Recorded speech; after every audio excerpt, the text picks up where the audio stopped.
Hello friends, this is Sharifa and welcome to the study point official CTET Bengali. সবাইকে নমস্কার জানিয়ে শুরু করছি আজকের ক্লাস।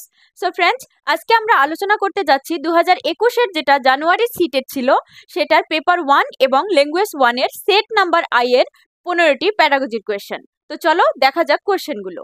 তো দেখো, আমরা দেখে নিচ্ছি প্রথমটা কোয়েশ্চেন। এখানে বলা হচ্ছে ব্যাকরণ শিক্ষণে নিচের কোনটি সব থেকে সর্বাপেক্ষা কার্যকরী, মানে সব থেকে কোনটা বেশি কার্যকরী, কোন পদ্ধতিতে শেখালে বাচ্চারা খুব সহজে ব্যাকরণ শিক্ষাটা শিখতে পারবে।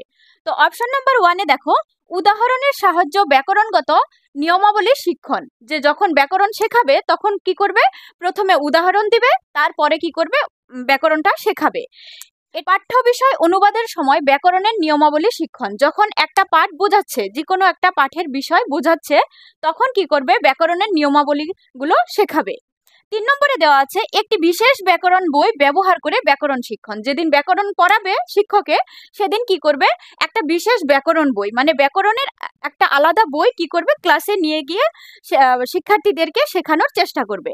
এবং 4 নম্বরে দেওয়া আছে দেখো, ব্যাকরণগত নিয়মাবলী বোঝানোর সময় প্রসঙ্গক্রমে ব্যাকরণ শিক্ষা।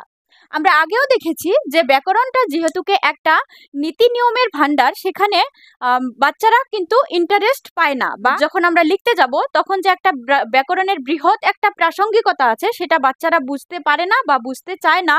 সেই হেতুকে কি করে, ব্যাকরণটা দেখে কিন্তু বাচ্চারা অনেক সময় বিরক্তি হয়।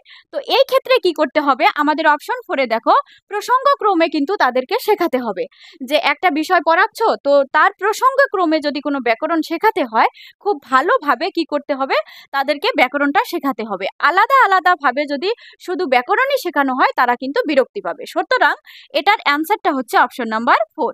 যেহেতুকে এখানে প্রসঙ্গক্রমে, সেই জন্য কিন্তু অ্যান্সারটা এটা হয়েছে। কিন্তু আমাদের যেটা 1 নম্বর অপশন আছে, যেটা উদাহরণের সাহায্যে ব্যাকরণগত শিক্ষণ, এই পদ্ধতিটাও কিন্তু একটা ভালো পদ্ধতি। দেখা গেল যে 4 নম্বর অপশনটা থাকলো না, তখন কিন্তু এই অ্যান্সারটা হতো।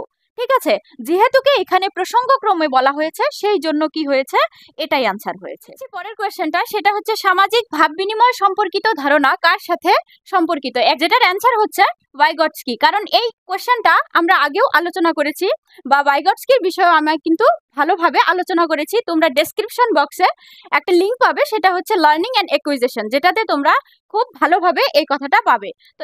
তো দেখো, এবারের কোয়েশ্চেনটা, ভাষা অর্জন নিচের কোন বস্তুটি শিশুদের সাহায্য করে। যখন একটা শিশু কেবল ভাষা অর্জন করা আরম্ভ করে বা ভাষা অর্জন করে, তখন কোন বস্তুটি বেশি সাহায্য করে। প্রথম অপশনটা দেওয়া আছে ঘরোয়া পরিবেশ, যেখানে শিশুটিকে বেশি কথা বলতে দেওয়া হয় না। এটা কিন্তু সম্পূর্ণটাই ভুল কথা, কারণ ঘরোয়া পরিবেশে কিন্তু বাচ্চাটাকে কথা বলতে দেওয়া হয়। তো দেখো, 2 নম্বরটা হচ্ছে ঘরের এবং পার্শ্ববর্তী অঞ্চলের বয়স্কদের কথাবার্তা শুনিয়ে। এবার আমরা জানি যে ছোট বাচ্চারা কিন্তু বয়স্কদের সঙ্গে কথাবার্তা বলে বেশি একটা তারা ভালো সেরকম ভাবে বাসে না, কারণ তারা কি হয়, তাদের যে সমবয়সী বা সহপাঠী, তাদের বয়সের বাচ্চাদের সঙ্গে মেলামেশা করতে দিলে কিন্তু তারা বেশি খুশি হয়। তো দেখো, এটাও হচ্ছে না। এবার হচ্ছে যে শিশুদের সঠিক উচ্চারণ বা বাক্য পুনরাবৃত্তি করিয়ে। এবার সে যখন কেবলমাত্র ভাষা অর্জন করা শিখছে, তো তখন কি তাকে সঠিক উচ্চারণ করতে দেওয়াটা ঠিক হবে না, এবং বাক্য যে পুনরাবৃত্তি, এটাতেও কিন্তু তাদের চাপ দেওয়া যাবে না। তো সুতরাং এটিও হচ্ছে না। এবার আমরা 4 নম্বরটা দেখে নেব, অন্য শিশুদের সাথে খেলাধুলা করে।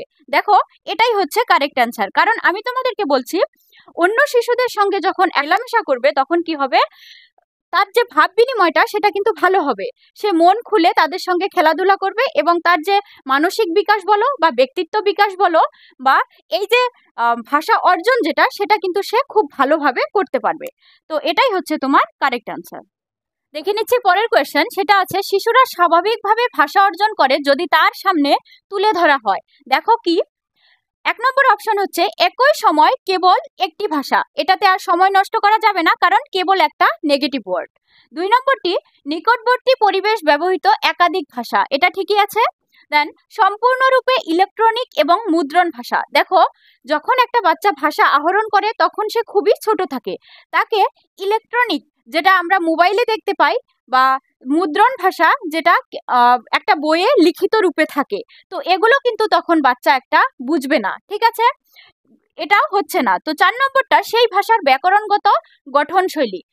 যেহেতু কি বাচ্চাটা কেবলমাত্র ভাষা অর্জন করছে, ছোট বাচ্চা, সে কিন্তু ব্যাকরণও বুঝছে না, বাকি তার গঠন শৈলীও বুঝতে পারবে না, সুতরাং এটি সম্পূর্ণরূপে ভুল উত্তর। এবার দেখা যাচ্ছে অপশন নাম্বার 2 তে দেখো তোমরা, নিকটবর্তী পরিবেশ ব্যবহৃত একাধিক ভাষা। যেখানে একটা পরিবেশ থাকবে বাচ্চার সমৃদ্ধ ভাষা সমৃদ্ধ একটা পরিবেশ, সেখানে একটার থেকে অধিক ভাষা, যদি 2-3টা ভাষা তুমি ব্যবহার করো, সেখানে একটা বাচ্চা কি করবে, স্বাভাবিক ভাবে কিন্তু সে ভাষাটা খুব ভালোভাবে অর্জন করতে পারবে। সুতরাং এটাই হচ্ছে কারেক্ট অ্যান্সার।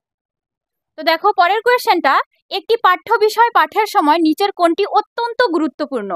যখন একটা আমরা পাঠ পড়ব তখন কি কি বিষয়ে আমাদের গুরুত্ব দিতে হবে বা কোনটা বিষয় সব থেকে বেশি গুরুত্বপূর্ণ? 1 নম্বর হচ্ছে পাঠ্য বিষয়ের প্রতিটি শব্দ পাঠ করা। এটা তো অটোমেটিক হবে, যখন তুমি একটা বিষয় পড়বে তার কিন্তু প্রতিটি শব্দ তোমার পাঠ করতে হবে। তারপর দেখো বিরাম চিহ্নের উপর বিশেষ জোর দেওয়া। বিরাম চিহ্ন বলতে আমরা কোনগুলোকে বুঝবো? দাড়ি, কমা, ঊর্ধ্ব কমা, এগুলোকে বিরাম চিহ্ন বলা হয়, এবং পাঠের সময় কিন্তু এই বিরাম চিহ্নের উপর কিন্তু আমাদের একটা নজর দিতে হয়। তারপর 3 নম্বর হচ্ছে লিখিত পাঠের বা রিটেন টেস্টের অর্থ উদ্ধার করা। তুমি যতটুকু পড়ছো ততটুকুর সারমর্ম বা কি বলতে চাচ্ছে তার অর্থটা তুমি আহরণ করতে পারছো কিনা, বা সেই লেখাটা যে বিষয়টা তুমি পড়ছো সেটার তুমি অর্থটা বুঝতে পারছো কিনা, এটা বলা হচ্ছে। এবং সঠিক উচ্চারণের সাথে সরব পঠন, যে তুমি জোরে জোরে সঠিক উচ্চারণের সাথে জোরে জোরে করে তোমার বিষয়টা পড়ার কথা এখানে বলা হচ্ছে। এবার দেখো যেহেতুকে অত্যন্ত গুরুত্বপূর্ণ বলা হয়েছে, সেই হেতুকে আমরা কি করব, অপশন নাম্বার 3 হয়ে যাবে এর কারেক্ট অ্যান্সার। কারণ তুমি যতটুক পড়ছো বা যতটুক বিষয় পড়ছো, এটার তুমি অর্থটা বুঝতে পারছো কিনা, বা এর থেকে কোনো শিক্ষা নিয়ে তোমার জীবনের সঙ্গে তুমি মিলিয়ে, মানে তোমার যেটা ব্যক্তিত্ব বিকাশ তুমি করতে পারছো না নাই, সেটা কিন্তু হচ্ছে সব থেকে গুরুত্বপূর্ণ। তো এই ক্ষেত্রে এটাই হবে কারেক্ট অ্যান্সার। তো দেখো পরের কোয়েশ্চেনটা কি আছে, নিচের কোনটি ভাষা শিক্ষণের উদ্দেশ্য নয়? যে আমরা যে ভাষাটা শিখি সেটার যে উদ্দেশ্যগুলো ছিল তার থেকে এই 4টি যে অপশন দেওয়া আছে এর থেকে কোনটা উদ্দেশ্য নয়? তো প্রথমটা হচ্ছে বোধগম্যতার সাথে পাঠের যোগ্যতা। এটা কিন্তু সম্পূর্ণ সঠিক, কারণ ভাষা শিক্ষণের এটা একটা উদ্দেশ্য। তারপর দেখো ধারণার প্রকাশে বিশেষ সচেষ্ট হওয়া। যে একটা যে তুমি বিষয় পড়ছো বা একটা ধারণা করছো, সেটা প্রকাশ করতে গেলে কি করতে হবে, বিশেষ সচেষ্ট। এবার আমি তোমাদেরকে বলছি যে বাংলা পেডাগজিতে এই যে বিশেষ শব্দটা দেখতে পাচ্ছ, এটা কিন্তু একটা নেগেটিভ ওয়ার্ড। কারণ যে কোনো এই যে পেডাগজি যখন আমরা পড়বো তখন দেখবো কোনো বিষয়ের উপরে বেশি জোর দেওয়া বা বিশেষ করে দেখা বা কোনো বিষয়ে কম গুরুত্ব দেওয়া, এটা কিন্তু সম্পূর্ণ সঠিক না। কারণ আমরা কি করব, ইন্টিগ্রেটেড লার্নিং করি, যে সব বিষয়ের উপরে সমান গুরুত্ব দিয়ে সমানভাবে শেখার চেষ্টা করি। তো দেখো তারা যা শুনছে তা বোঝার দক্ষতা অর্জন, যে যা শুনছো বা যা পড়ছো তার থেকে কি বুঝতে পারছো, কি অর্থ তুমি তার থেকে অর্জন করতে পারছো, এটা কিন্তু একটা ভাষা শিক্ষণের উদ্দেশ্য। এবং 4 নম্বর হচ্ছে সঙ্গতিপূর্ণ লিখনের বিকাশ, যে কোহেরেন্ট রাইটিং, যেটা তুমি একটা বিষয়ের সঙ্গে, যদি তোমাকে একটা বিষয় পড়ানোর পর যদি সেই বিষয়ের উপরে তোমাকে কিছু মত প্রকাশ করতে দেওয়া হয়, তার উপরে কিন্তু তুমি যে তার সঙ্গে সঙ্গতি থাকা তোমার লেখাটা লিখতে হবে, বা তার সাথে যেন সঙ্গতি থাকে, তোমাকে ভালোভাবে বুঝিয়ে দিতে হবে। এটাও কিন্তু একটা ভাষা শিক্ষণের উদ্দেশ্য।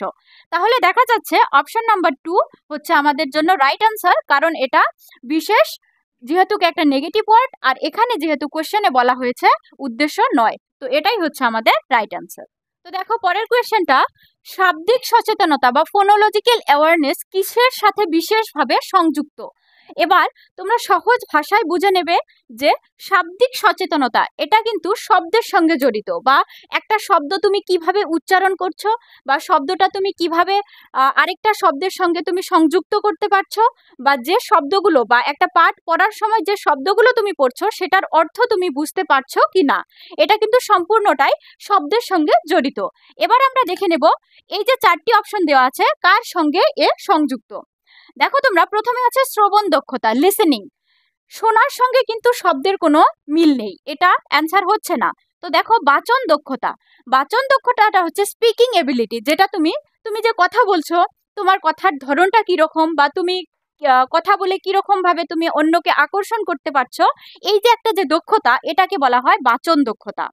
এটার সঙ্গেও কিন্তু শব্দের কোনো মিল নেই, কারণ সঠিক উচ্চারণ বা তুমি একটা শব্দের অর্থ বের করতে পারছো না নাই আমরা কোথায় দেখব? দেখো অপশন নাম্বার 3-এ আছে পঠন দক্ষতা। আমরা কিন্তু দেখতে পাবো পঠনে, কারণ রিডিং ইজ এবিলিটিতে। যখন আমরা একটা রিডিং পড়বো বা একটা পাঠের বিষয় পড়বো, তখন কি হবে? এই যে শাব্দিক যেটা সচেতনতা, আমরা যদি একটা শব্দ শুদ্ধ উচ্চারণ করে পড়তে না পারি বা আরেকটা শব্দের সঙ্গে সংযুক্ত করে তার অর্থটা বের করতে না পারি, তাহলে কিন্তু আমরা এই যে তুমি দেখতে পাচ্ছ যে বাচন দক্ষতা, তারপর তোমার শ্রবণ দক্ষতা, লিখন দক্ষতা, একটাতেও কিন্তু আমাদের মানে যেটা মনের ভাব সেটা কিন্তু প্রকাশ করতে পারবো না। সেই হেতুকে কি হবে, এই যে পঠন দক্ষতাতে যা আছে এটা কিন্তু আমাদের অবশ্যই ভালো করতে হবে, ঠিক আছে?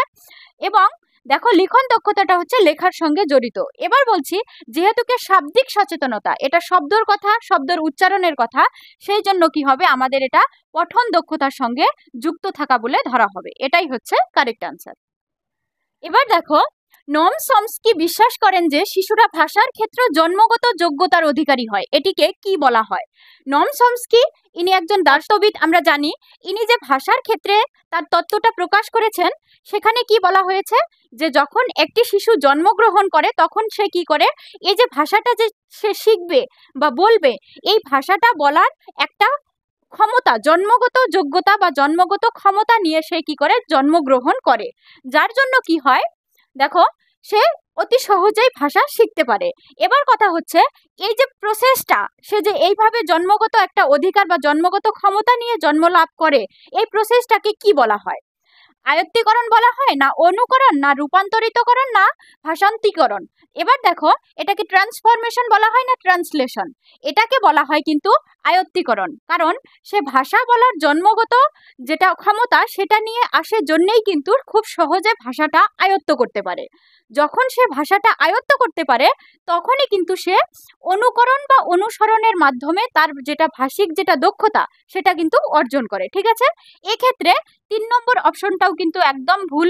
3 নম্বর 4 নম্বর সম্পূর্ণরূপে ভুল, এবং যেহেতুকে এখানে আয়ত্তীকরণের সঙ্গে জড়িত, তো এই 2 নম্বর অপশনটিও ভুল। সুতরাং 1 নম্বর অপশনটা হচ্ছে সম্পূর্ণরূপে শুদ্ধ অ্যান্সার। দেখো পরের কোয়েশ্চেনটা, যে ভাষাগত দক্ষতা কিসের মাধ্যমে শেখানো উচিত? আমরা জানি যে ভাষা কাকে বলে, যে তুমি মনের ভাবটা কিভাবে প্রকাশ করছো, যে মাধ্যমে তুমি মনের ভাব, দুঃখ, আবেগ এগুলো প্রকাশ করছো, সেটাকে কি বলা হয়? ভাষা বলা হয়। এবার কথা হচ্ছে যে তুমি ভাষার দিক থেকে যখন নিজেকে বিকাশ করতে চাইবে, তখন কি হবে, আমাদের এই যে ভাষাগত দক্ষতাটা দরকার, কারণ ভাষাগত দক্ষতার দ্বারাই আমরা কি করতে পারবো, আমাদের ভাষার বিকাশের দিকটা আমরা উন্নত করতে পারবো। তো দেখো, ভাষাগত যেটা দক্ষতা আছে আমরা কিসের মাধ্যমে শিখবো? অনুকরণের মাধ্যমে? এটা অবশ্যই না, এটা সম্পূর্ণ ভুল উত্তর। আর দেখো বিচ্ছিন্নকরণের মাধ্যমে, বিচ্ছিন্নটা হচ্ছে কিন্তু একটা পেডাগজিতে তোমার নেগেটিভ ওয়ার্ড, এটাও হচ্ছে না অ্যান্সার। দেন বিস্তৃত বর্ণনা, দেখো এই যে প্রাইমারি সেকশনে যেটা পেডাগজিতে, এটা কিন্তু বিস্তৃত বা যখন বলবে ডিটেইলড এক্সপ্লেনেশন, এটা কিন্তু একেবারে একটা নেগেটিভ ওয়ার্ড, এটাও হচ্ছে না। এবার আমরা দেখব যে 4 নম্বর অপশনটি একটি সংহত উপায়ে, ইন অ্যান ইন্টিগ্রেটেড ম্যানার, যে বিভিন্ন উপায়ে আমরা কি করতে পারি, ভাষাগত দক্ষতা বিকাশ করতে পারি। কারণ আমরা জানি ল্যাঙ্গুয়েজ স্কিল হচ্ছে আমাদের 4টা, সেটা হচ্ছে শ্রবণ, দেন কথন, তারপরে পঠন এবং লিখন। তুমি ভালোভাবে শুনতে পাচ্ছ বা শুনতে পাচ্ছ কিনা, তারপরে তুমি মনের ভাবটা ভালোভাবে কথনের দ্বারা তুমি প্রকাশ করতে পারছো কিনা সেটা, এবং তুমি একটা বই ভালোভাবে পড়তে পারছো কিনা সেটা, অ্যান্ড লাস্টলি হচ্ছে তুমি তোমার মনের ভাবটা লিখিত রূপে কতটুকু তুমি দিতে পারছো। তো এই ক্ষেত্রে দেখো, এই যে ভাষাগত যেটা দক্ষতা, এটা কিন্তু এই সবগুলির মাধ্যমে আমাদের শেখানো উচিত। তো এটার অ্যান্সার হচ্ছে তোমার অপশন নাম্বার 4, যেটা সংহত উপায়, ইন্টিগ্রেটেড। এই যে 4টি যে স্কিল আছে, এই 4টি কিন্তু একটার সঙ্গে আরেকটা সংযুক্ত, ইন্টিগ্রেটেড। সুতরাং এটার অ্যান্সার অপশন নাম্বার 4। দেখো পরের কোয়েশ্চেনে কি বলা হয়েছে, একজন শিক্ষক প্রাথমিক পর্যায়ে শিশুদের আঁকতে এবং রং করতে উৎসাহিত করেন। এই কার্যের মাধ্যমে তিনি কি করেন? একজন শিক্ষক ক্লাসে গেছে, স্টুডেন্টদেরকে কিছু ছবি আঁকতে দিচ্ছে এবং সেই ছবিগুলোকে রং করতে দিচ্ছে। এই কার্যের মাধ্যমে তিনি কি করছেন? দেখো, ক্লাসের নীরবতা বজায় রাখার জন্য শিশুদের ব্যস্ত রাখছেন। আমি তোমাদেরকে বলছি যে এই যে ব্যস্ত শব্দটা, এটা কিন্তু প্যাডাগজিতে একটা নেগেটিভ ওয়ার্ড, কারণ বাচ্চাদেরকে আমরা তাদের মতো করে একটা কাজে ব্যস্ত রাখতে পারি না। কি করব? তাদেরকে উৎসাহিত করে তাদের সঙ্গে যুক্ত থেকে বন্ধুত্বপূর্ণ ভাবটা বজায় রেখে আমরা কি করব? তাদেরকে যেটা উপযুক্ত শিক্ষা সেটা প্রদান করার চেষ্টা করব। ঠিক আছে? তো এটা হচ্ছে না। 2 নম্বর, শিশুদের সূক্ষ্ম চালিকা শক্তি, যেটাকে ফাইন মোটর স্কিল বলা হয়, বিকাশ ঘটায়। তারপরেরটা দেখে নিচ্ছি আমরা। সম্ভাবিত শিশু শিল্পীদের সুযোগ করে দেন। প্রত্যেকজন শিশুকে আমরা ক্লাসে কি করা উচিত? সমান গুরুত্ব দেওয়া উচিত। যে সম্ভাবিত, যেগুলো শিশু বেশি ছবি আঁকতে পারে বা রং করতে পারে, তাদেরকে সুযোগ করে দেই না। আমরা কি করব? ক্লাসে যদি 30 জন বাচ্চা থাকে, 30 জনকেই সমান গুরুত্ব দেওয়ার চেষ্টা করব। সুতরাং এটিও হচ্ছে না। এবং সাধারণভাবে শিশুদের কর্মে ব্যস্ত রাখেন, এটাও কিন্তু হচ্ছে না, কারণ এটা একটা নেগেটিভ ওয়ার্ড আছে। এবার দেখে নিচ্ছি আমরা অপশন নাম্বার 2। সেটাতে হচ্ছে যে সূক্ষ্ম চালিকা শক্তি। এই যে সূক্ষ্ম চালিকা শক্তি কাকে বলে দেখো, এটার ইংরেজি টার্ম হচ্ছে ফাইন মোটর স্কিল। এই যে স্কিল, যে মোটর স্কিল, এই যে চালিকা শক্তিগুলো কিন্তু 2 প্রকারের। একটা হচ্ছে গ্রোস মোটর অ্যান্ড দেন সূক্ষ্ম ফাইন মোটর। এর একটাকে তুমি জি অ্যান্ড এফ দিয়ে মনে রাখতে পারো, যে gross motor skill and fine motor skill. Gross motor গুলো হচ্ছে কি বড় বড় খেলাধুলো, যেরকমটা বাচ্চা ফুটবল খেলবে বা ক্রিকেট খেলবে, এগুলো। আর ফাইন মোটর হচ্ছে যেগুলো ছোট ছোট, বা এই যে আঙুলগুলো যে আছে আমাদের, আঙুল দিয়ে করা ছোট ছোট কাজগুলো, যেরকমটা তুমি ছবি আঁকা বলতে পারো, লেখা লিখতে বলতে পারো, এইগুলো কাজ। তো দেখো, এখানে ছবি আঁকা যেহেতু এখানে আঁকতে বলা হয়েছে এবং রং করতে বলা হয়েছে, সেই জন্য কি হবে? Option number 2 is the right answer. দেখো পরের কোয়েশ্চেনটা, সেটা হচ্ছে নিচের কোন অভ্যাসটি বাচিক দক্ষতার বিকাশে সর্বাধিক সহায়ক? বাচিক ভাষা দক্ষতার মধ্যে শোনা এবং বলা এই দুটোই অন্তর্ভুক্ত।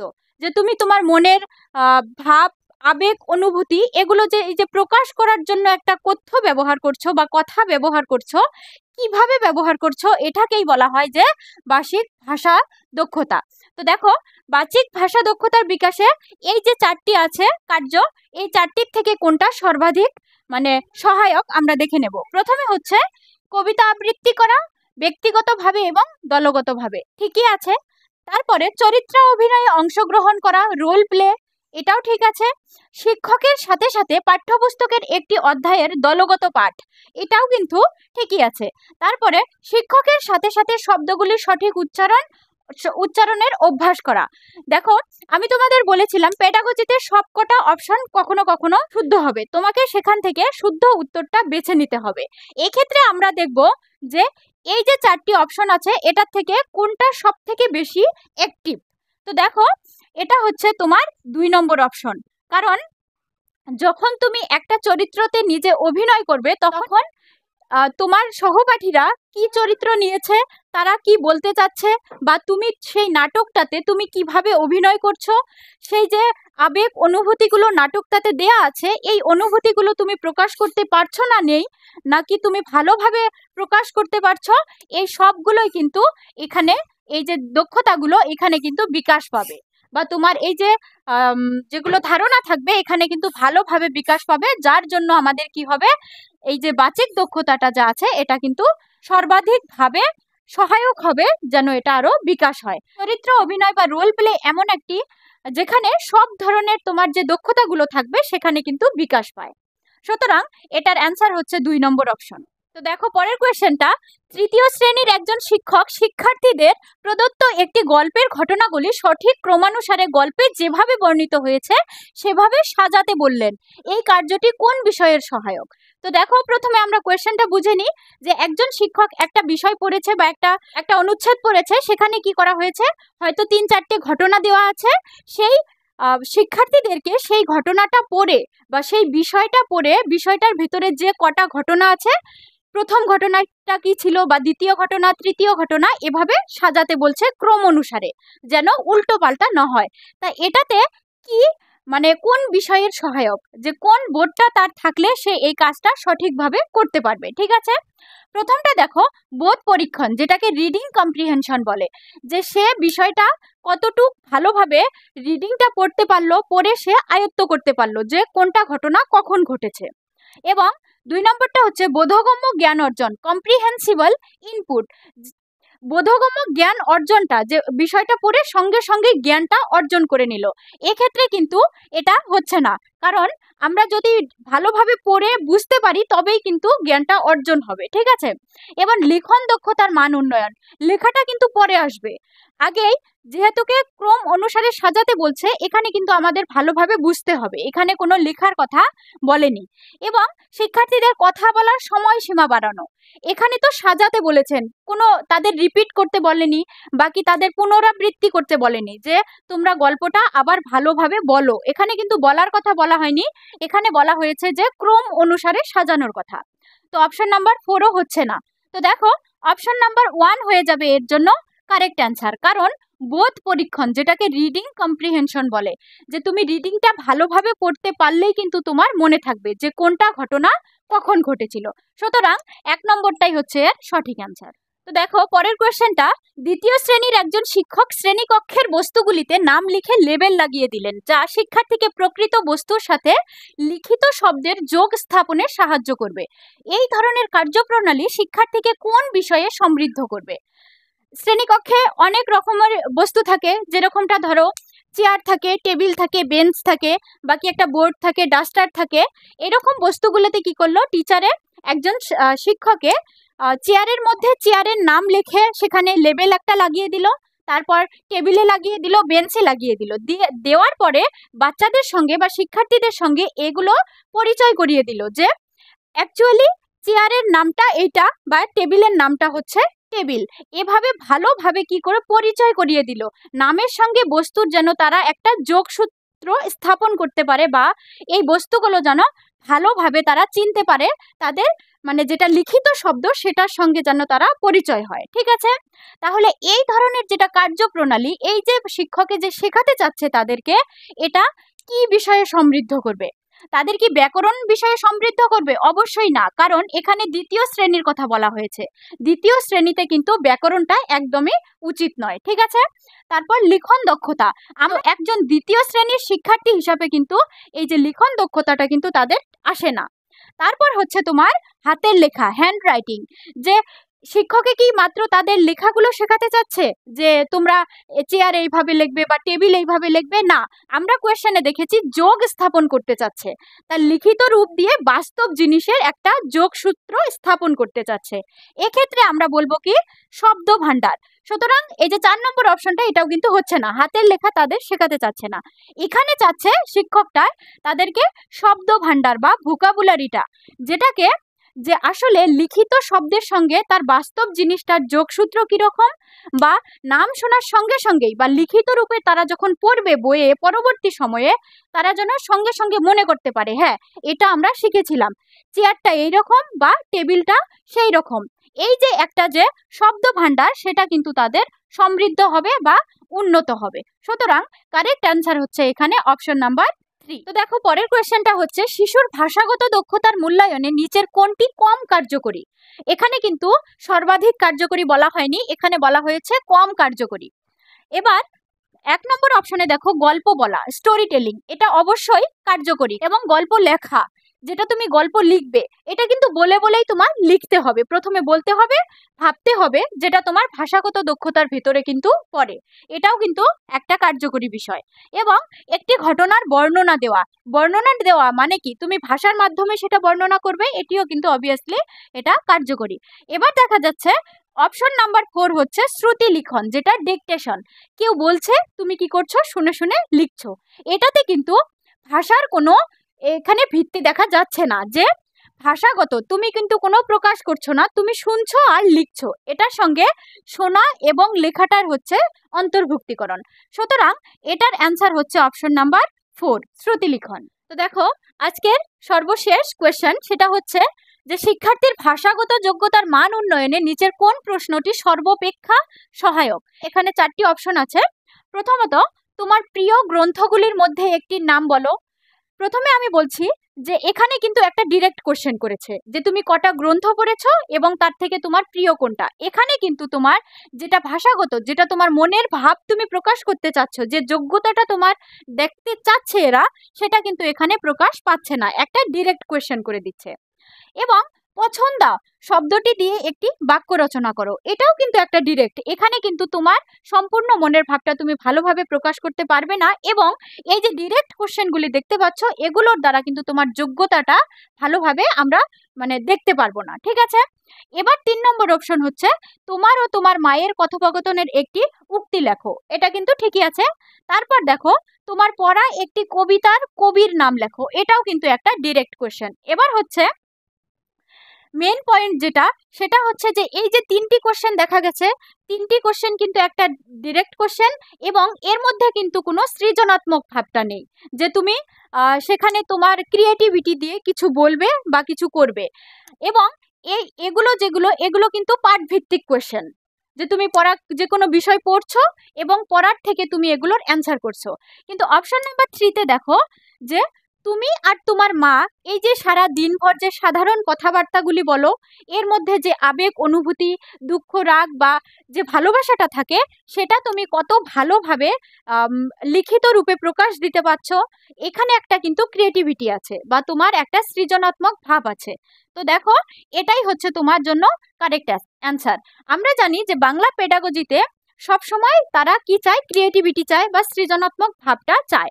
যে অ্যান্সারে দেখবে যে সাধারণ কথা বলা হয়েছে এবং তার বিশাল একটা ভালো অর্থ রয়েছে, সঙ্গে সৃজনাত্মক রয়েছে, সেখানে কিন্তু বাচ্চা কি হয়, সব সময় অ্যাক্টিভ থাকে।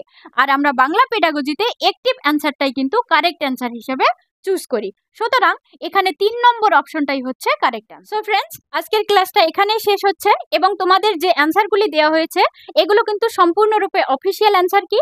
তো দেখো তোমরা এই কোয়েশ্চেনগুলো খুব ভালোভাবে প্র্যাকটিস করবে, কারণ আমরা জানি practice makes a person perfect. তুমি যত ভালোভাবে প্র্যাকটিস করবে তত বিষয়গুলো তোমার জন্য ক্লিয়ার হবে, বা তুমি সেই ধারণাগুলো ভালোভাবে মনে রাখতে পারবে, এবং পরীক্ষাতে কি হবে, তোমার জন্য খুব সহায়ক হবে।